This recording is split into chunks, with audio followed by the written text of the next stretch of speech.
Dear students, इस video में हम पैट्रिक प्रिंगल के मजमून अलेक्जेंडर फ्लेमिंग पर बात करेंगे। अलेक्जेंडर फ्लेमिंग 1881 में स्कॉटलैंड के इलाके आयरशायर में पैदा हुए।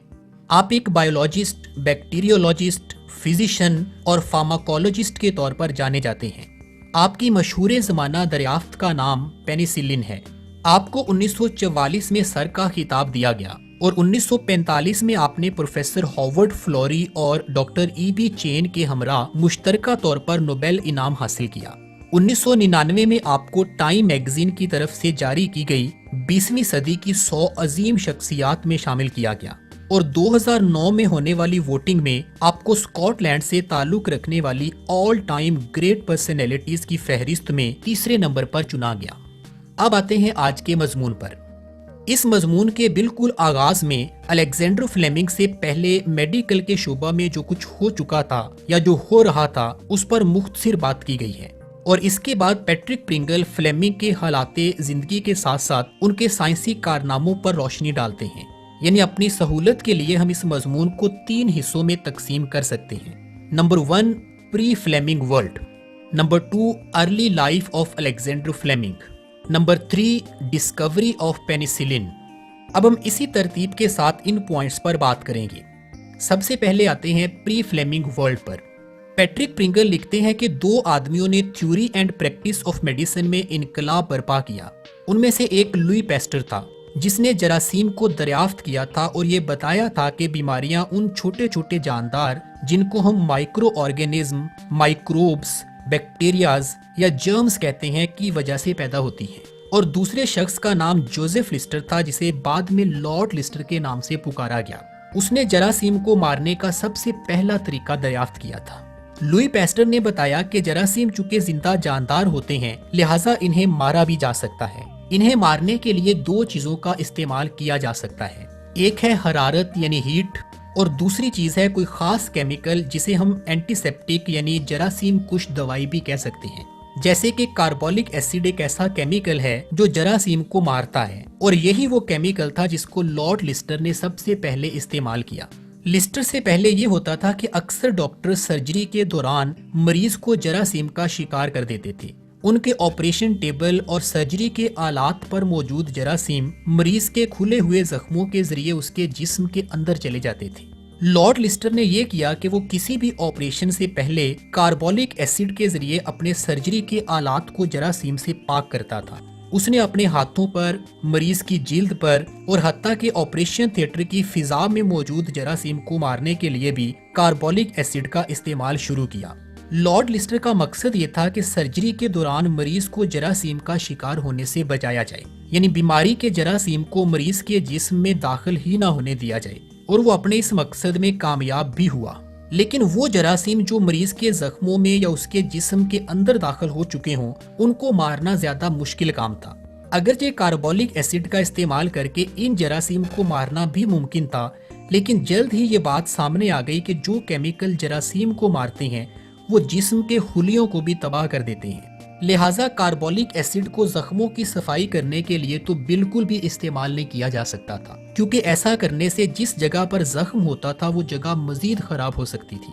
इसके बाद कार्बोलिक एसिड को मरीज के खून में इंजेक्शन के जरिए दाखिल करने का तजुर्बा किया गया, लेकिन ऐसा करने से भी फायदे से ज्यादा नुकसान हुआ, क्योंकि खून में मौजूद तमाम जरासीम को मारने के लिए कार्बोलिक एसिड की इतनी डोज देना पड़ती थी कि इससे मरीज की मौत यकीनी हो जाती थी।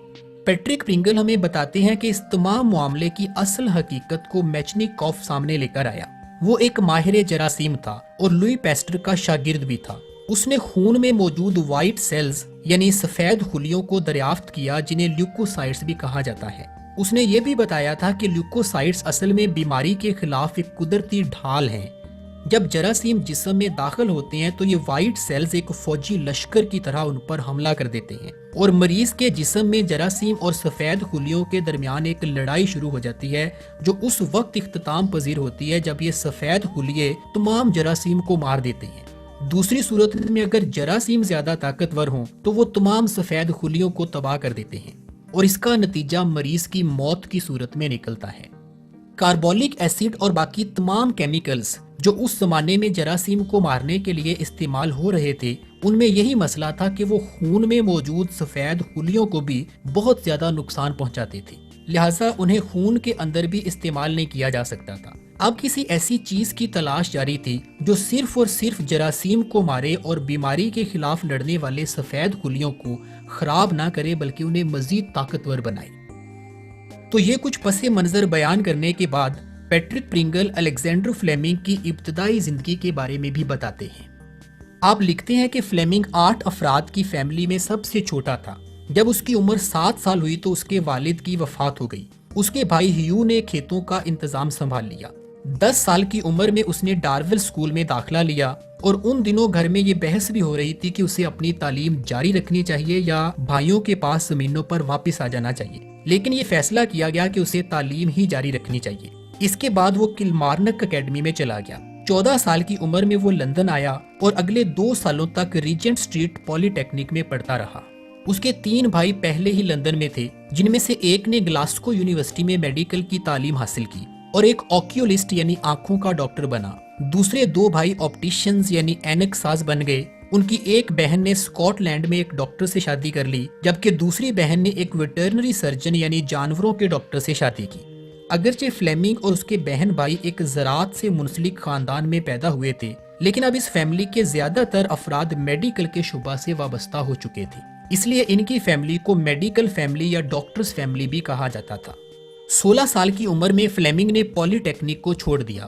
اس کے پاس تعلیم جاری رکھنے کے لیے پیسے نہیں تھے۔ اس نے لیڈن ہال اسٹریٹ میں جہازوں کی ایک فرم میں بطور کلرک جاب کرنا شروع کر دی۔ اس کمپنی میں اس نے 4 سال تک ملازمت کی۔ 20 سال کی عمر میں اسے وراثت میں سے ایک حصہ ملا۔ یہ کوئی زیادہ رقم نہیں تھی، لیکن اتنی ضرور تھی کہ وہ کسی بھی اسکول میں داخلہ لے سکتا تھا۔ اس کے بھائی تھامس نے اسے میڈیکل کی تعلیم حاصل کرنے کا مشورہ دیا۔ ان دنوں لندن میں میڈیکل کی تعلیم دینے والے کوئی 12 اسکول تھے۔ فلیمنگ نے سینٹ میری ہسپتال کے میڈیکل اسکول کا انتخاب کیا۔ یہاں اس نے 1906 میں اپنی تعلیم مکمل کی اور پھر اسی ہسپتال کے میڈیکل سٹاف میں شامل ہو گیا۔ پھر یہاں اس نے 8 سال تک سر ایلمروتھ رائٹ کے ساتھ کام کیا۔ یہ ایک برطانوی بیکٹیریولوجسٹ اور امیونولوجسٹ کے طور پر مشہور ہیں۔ یہ پریونٹیو میڈیسن پر بہت زیادہ یقین رکھتے تھے۔ انہوں نے الیگزینڈر فلیمنگ کو بہت متاثر کیا۔ یاد رہے کہ جارج برنارڈ شاء جو سر ایلمروتھ رائٹ کے دوست بھی تھے، انہوں نے اپنے مشہور زمانہ ڈرامے دی ڈاکٹرز ڈائلیما میں اصل میں انہی کو ایک لافانی کردار کے طور پر پیش کیا ہے۔ 1914 میں جب پہلی جنگ عظیم شروع ہوئی تو الیگزینڈر فلیمنگ نے RAMC یعنی رائل آرمی میڈیکل کور میں شمولیت اختیار کر لی اور جراثیم پر اپنی تحقیق جاری رکھی۔